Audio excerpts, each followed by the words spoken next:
Curious about parts, finding solutions through non-dominant handwriting exploration. Hello, my name is Rivka. I'm a doctor of psychology, licensed clinical social worker, and published author with multiple behavioral health certifications. To learn more about me and my work, please visit my website www.rivkaedery.com. Curious about parts introduction. A glance at a page written by a left-handed person may catch one off guard with its unique and unusual appearance. The slant of the text, the ink on the page, and even the style of the letters themselves are the work of a completely different person. They're the work of a completely other hand. Left-handed people have been forced to adapt to a world built for right-handed people, especially when it comes to writing, and this has led to the development of a unique form of handwriting known as non-dominant handwriting. If you are intrigued by the world of non-dominant handwriting, I encourage you to try it. Grab a pen, paper, and embark on a journey of self-expression through a different hand. With time and practice, you'll unlock new possibilities and find joy in this unique form of writing. The world of non-dominant handwriting offers a fascinating and rewarding exploration for anyone willing to step outside their comfort zone. It's an opportunity to appreciate the unique beauty and challenges left-handed individuals face in writing. By trying non-dominant handwriting, you can gain a deeper understanding of the adaptability and resilience of left-handed individuals. Remember, approaching this technique with an open mind, curiosity, patience, and consistent practice is critical to making the most out of it. Take inspiration from the case study of my client, whom I call Sam, who discovered new possibilities and self-expression through non-dominant handwriting. So why not pick up a pen, grab some paper, and embark on your journey of self-discovery and creativity? Through practice and dedication, you'll develop a unique form of handwriting and unlock a new level of personal fulfillment and joy. Remember, the power of non-dominant handwriting lies in your hands. Let's begin with 5 questions on this technique that I will answer in this article. Approaching this technique with an open mind, curiosity, patience, and consistent practice is essential for making the most of it.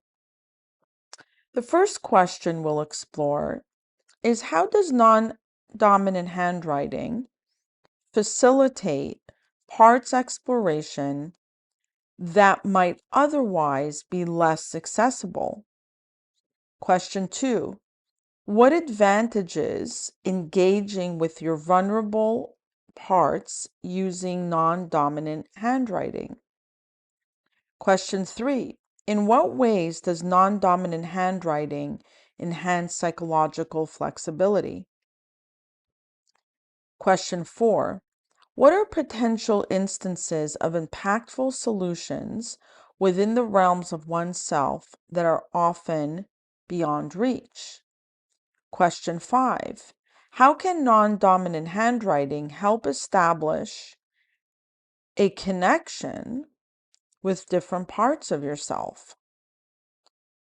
Preparation.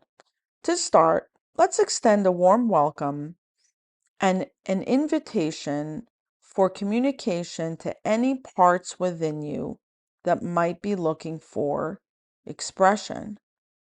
Step 1.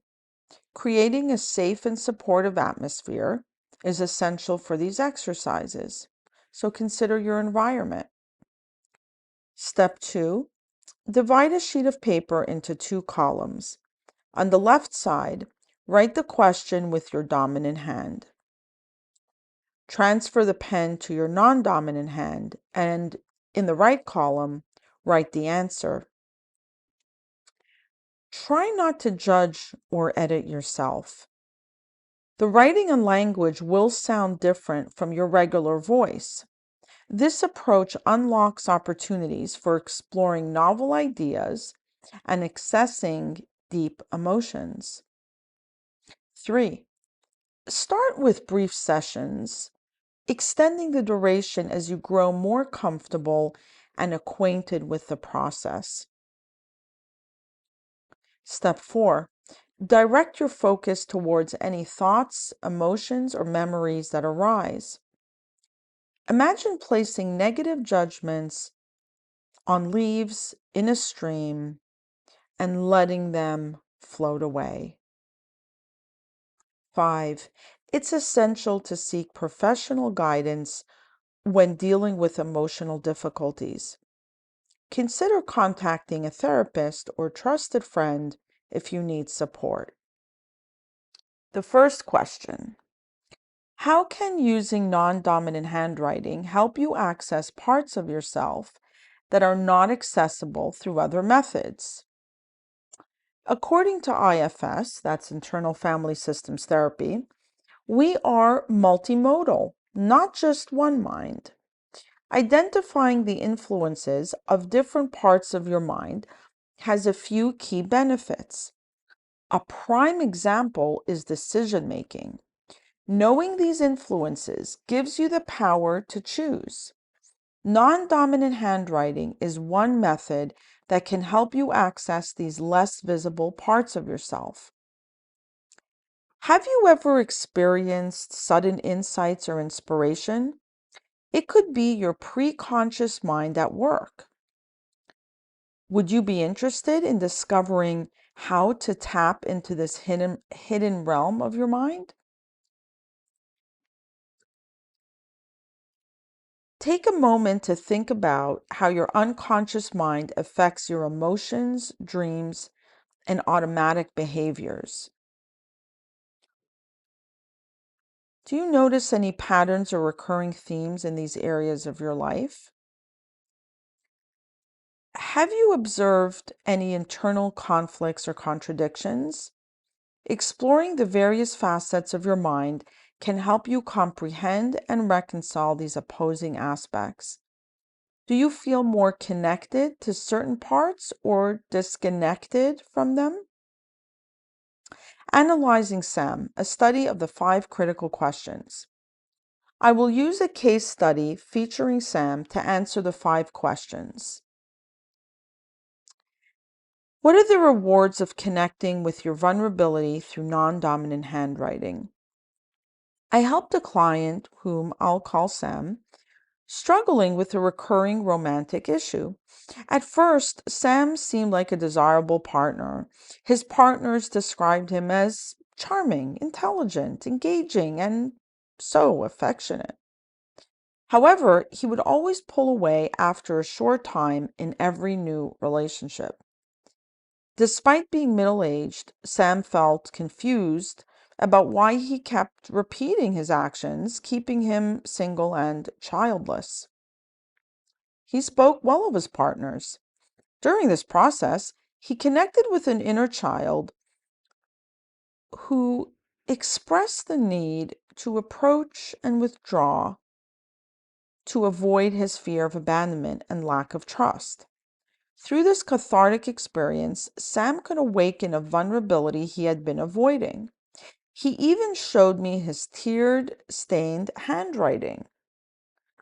After several sessions and many pages of journaling, Sam felt more connected to his inner child and had less of a need to avoid intimacy. He overcame his fear of abandonment by expressing it through his non-dominant hand, giving his younger self a new voice. Here is how I supported his efforts. 1. I suggested that Sam keep up with his journaling, as it had brought him positive results using his non-dominant hand. This practice can aid him in exploring and connecting with his inner child and continuing the healing process. 2. I helped Sam to comprehend and come to terms with his emotions. He revealed his fear of abandonment and trust issues, which I acknowledged as valid feelings considering his experiences. I assured him it's natural to feel vulnerable or frightened in relationships. 3. I helped Sam understand his attachment style and how it could affect his romantic relationships. This attachment style understanding provided helpful information about his behavior and enabled him to form more profound and positive connections with those around him. 4. I suggested to Sam that he foster self-compassion as he goes through his healing journey. I reminded him that healing and changing patterns take time, and setbacks are typical aspects of the process. He needs to show kindness and patience with himself. 5. Sam has been seeking my guidance for ongoing therapy as he often experiences emotional overwhelm. He describes it as feeling flooded. And 6, Sam needs support to address his disorganized attachment issues. So how can non-dominant handwriting increase Sam's psychological flexibility? The emotions, memories, sensations, and experiences of Sam were evident in his non-dominant handwriting.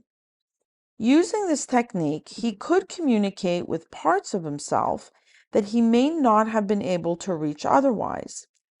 By bypassing his ego, which often prevents us from being vulnerable and open, he uncovered aspects of himself that he may have overlooked. This innovative approach allowed him to connect with the parts of himself that required attention and understanding. Sam discovered he avoided relationships because he feared abandonment from all of his negative early childhood experiences. To address this, he worked on identifying the root causes of his trust issues. He sought more details from his younger self to gain insights and move forward. I helped Sam identify recurring patterns or themes that arise when he feels vulnerable or hesitant toward intimacy. By recognizing these thoughts or beliefs, he became more psychologically flexible and better able to address these issues. Sam discovered tear-stained marks on his journal pages during our sessions and permitted himself to grieve. He felt secure and open, enabling him to express his emotions and share his experiences. Crying played a vital role in his journey toward healing, and he felt at ease enough to let his emotions flow freely. He wrote with his non-dominant hand to connect with his inner child, the young, vulnerable, tender, and sometimes lost part of him. The abundance of knowledge, wisdom, love, and sweet words that flowed from his pen amazed him.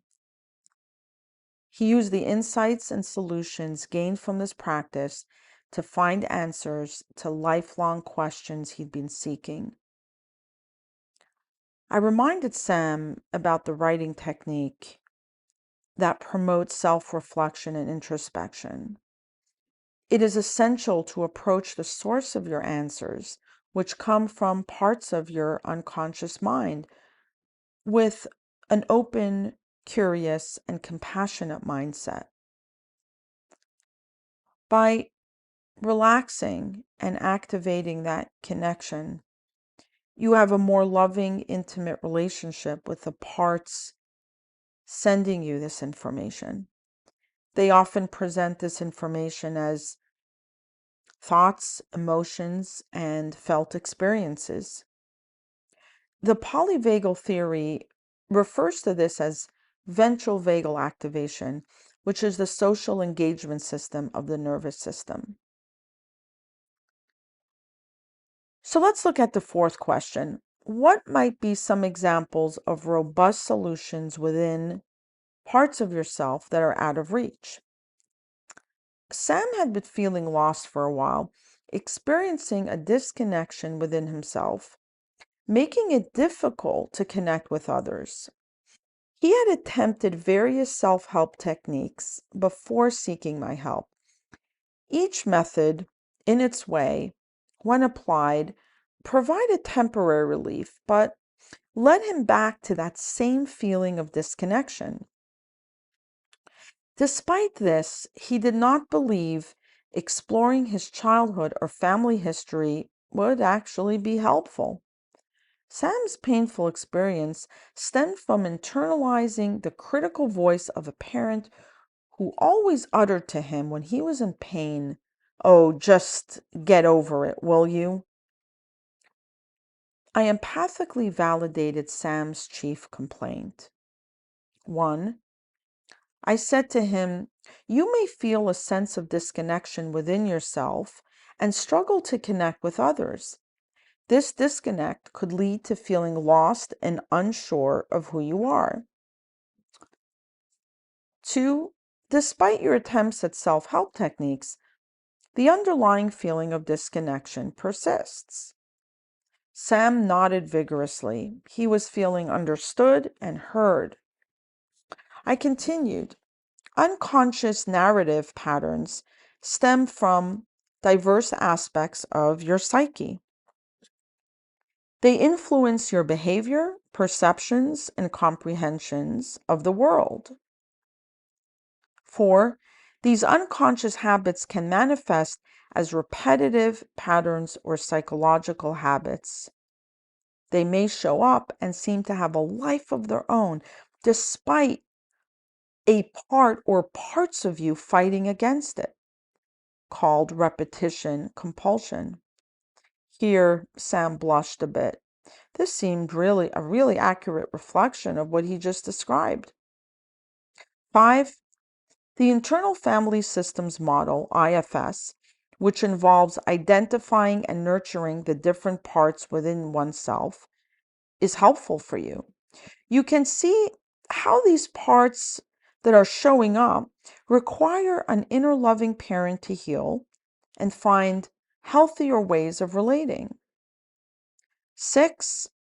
Non-dominant handwriting is a tool to shift the dynamics between these parts. It affords them a safe space to release these burdens, develop loving relationships, and tap into their best capacities. Sam grew to understand the impact of unconscious patterns. The first step for growth and healing is in becoming aware. Practices like non-dominant handwriting, ACT, which stands for Acceptance and Commitment Therapy, and the IFS model benefited him greatly. To prompt Sam's deeper reflection, we use the following 4 cues. 1. Do repetitive behaviors make me feel disconnected? So reflect on what those behaviors are and what does this disconnect feel like? The second prompt, or the second cue, is reflect upon connections or moments that bring upliftment. Explain the differences between these special moments and when you feel disconnected.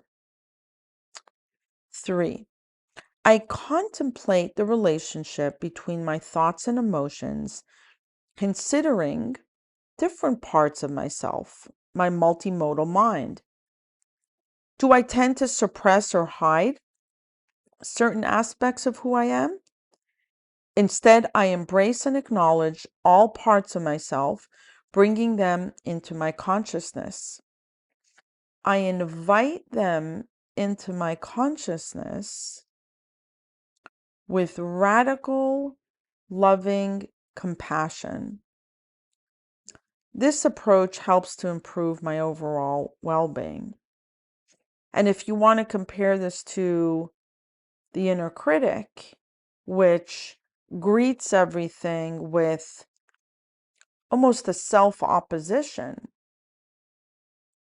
we can immediately feel the difference when we are responding internally to private events, our thoughts and feelings.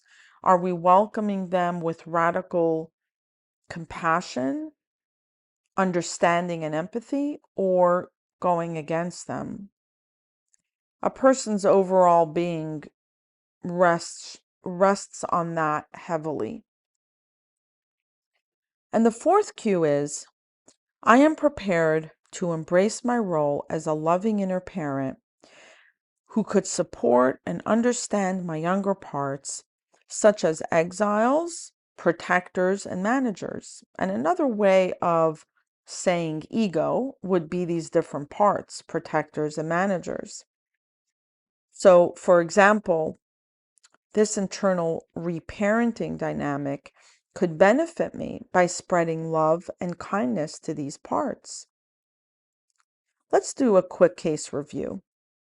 When analyzing our sessions, we must address potential cognitive biases that can influence our understanding and interpretation of the client's experience and the effectiveness of non-dominant handwriting as a therapeutic approach. It is essential to approach the information presented with a critical mindset. Exploring other factors that could contribute to the client's long-term romantic issue or issues is absolutely necessary. During our exploration, we uncovered that my client Sam was exhibiting confirmation bias, a tendency to interpret information that aligns with pre-existing beliefs or expectations selectively. In Sam's situation, he believed that his behavior handled relationship with difficulty.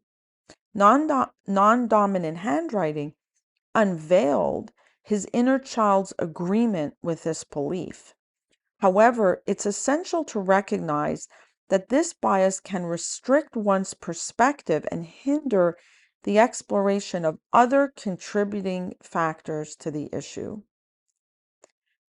Being mindful of hindsight bias is crucial because it involves the tendency to believe one could have predicted the outcome of an event after it has already happened. In Sam's case, he sought clarity regarding his recurring behavioral patterns in relationships. Through practicing non-dominant handwriting and connecting with his inner child, he discovered underlying fears of abandonment and trust issues. Gaining a comprehensive understanding of the situation is paramount. There is a cognitive bias called the self-serving bias, which involves attributing positive outcomes to internal factors and adverse effects to external factors. In the case of Sam, his success was due to his willingness to explore his inner child. However, he may become overly self-focused and neglect other important factors. When describing Sam's partners, considering his biases, particularly confirmation bias, is absolutely essential. Sam's cognitive biases, including confirmation bias, can shape his portrayal of his partners. Preferences have the potential to lead individuals to emphasize the positive aspects.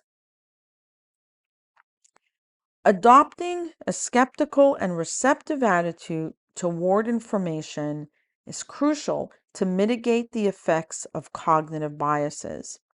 While Sam disclosed his childhood fears through his non-dominant handwriting, it's equally important to acknowledge the other elements influencing his struggles in romantic relationships. Gaining awareness of cognitive biases plays a crucial role in improving therapy outcomes. One method to address cognitive bias is exploring alternative explanations from diverse perspectives and seeking additional evidence. This process aids in developing a comprehensive understanding of the situation.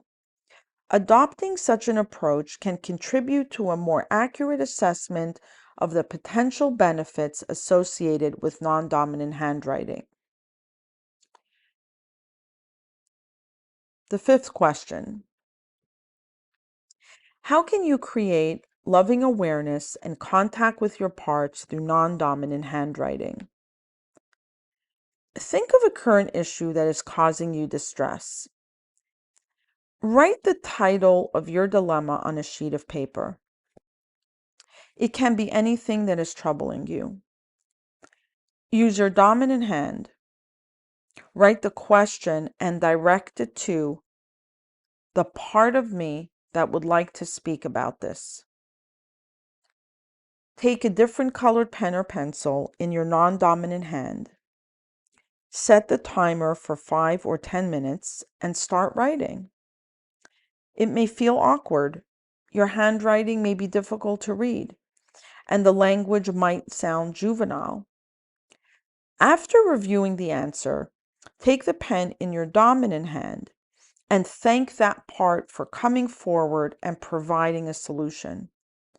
Repeat until you know which part of you emerged first, what advice you received, and what potential action steps you might need.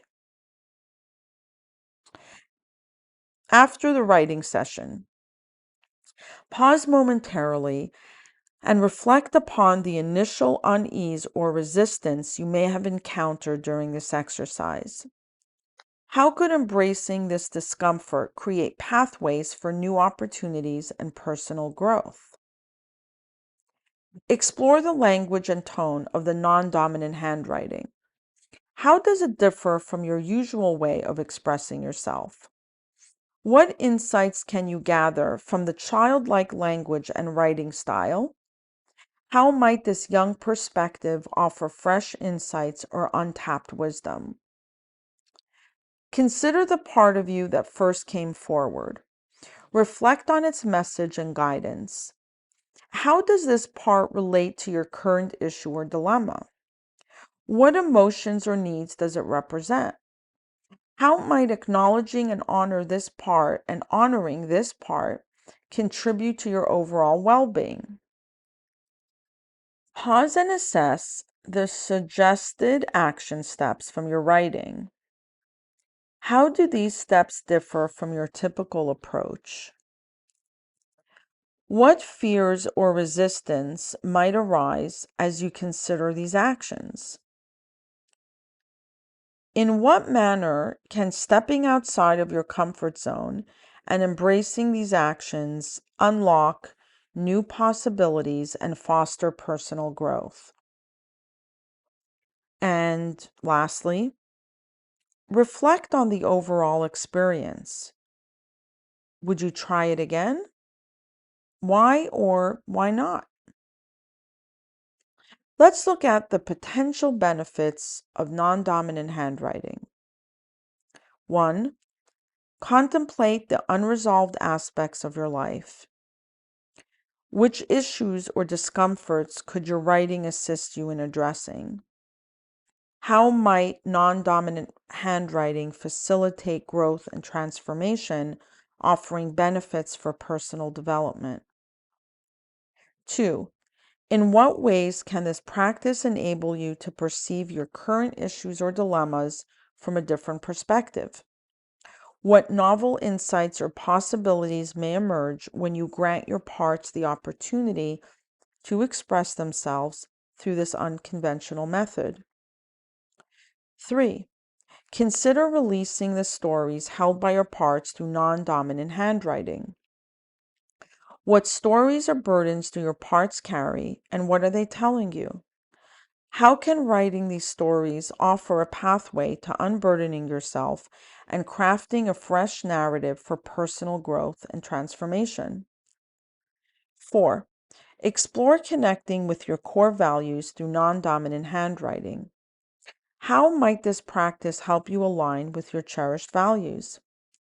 What potential shifts or transformations might occur as you listen to and validate the truths about your parts? Remember, your parts hold a lot of wisdom, and they only have good intentions. And lastly, what can you learn from this practice? How can you apply this newfound understanding for committed action? Committed action is something you promise to do that will help your situation, that will help you become unstuck, for example. Conclusion. Embrace the journey of self-discovery. Through non-dominant handwriting, you can uncover hidden aspects of yourself and reconnect with your inner world. Embrace this journey and allow yourself to explore the depths of your being. Connect with your unconscious mind. Non-dominant handwriting provides a unique pathway to tap into your unconscious mind. By allowing your non-dominant hand to express itself, you can access more profound thoughts, emotions, and insights that may have been hidden or ignored. Engaging in non-dominant handwriting may not provide specific skills or knowledge, but it offers something far more valuable: meaningful rewards. These rewards can manifest in self-awareness, personal growth, emotional healing, and a deeper understanding of yourself. Adapt and personalize the practice. Each individual is unique, so finding what works best for you is essential. Experiment with different techniques. Explore various written prompts or exercises and adapt the practice to suit your needs and preferences. Make it a personalized journey of self-expression. Cultivate compassion and empathy. The process of non-dominant handwriting can be an act of self-compassion and empathy toward oneself and others. As you engage in this practice, remember to approach it with kindness and understanding. Allow yourself to be gentle with any emotions or experiences that arise, and extend that same compassion to others in their journey of self-discovery. Take care of your nervous system. Engaging in non-dominant handwriting can have a calming and soothing effect on your nervous system. It provides a creative outlet to release pent-up emotions or stress. Make it a regular self-care routine and notice how it positively impacts your well-being. Trust the process. The beauty of non-dominant handwriting lies in its ability to surprise and reveal aspects of yourself that you may not have been aware of. Trust the process and allow it to unfold naturally. Be open to the insights and revelations from this practice, as they can lead to personal growth and transformation. In conclusion, non-dominant handwriting is about more than just improving skills or gaining knowledge. It's a potent tool for self-discovering, connecting with your unconscious mind, and cultivating compassion and empathy. Embrace the journey. Adapt it to your needs and witness the rewards that await you. I hope you've enjoyed this article. Thank you for taking the time today. To learn more about me and my work, please visit my website, www.rivkaedery.com. Happy writing, and see you soon.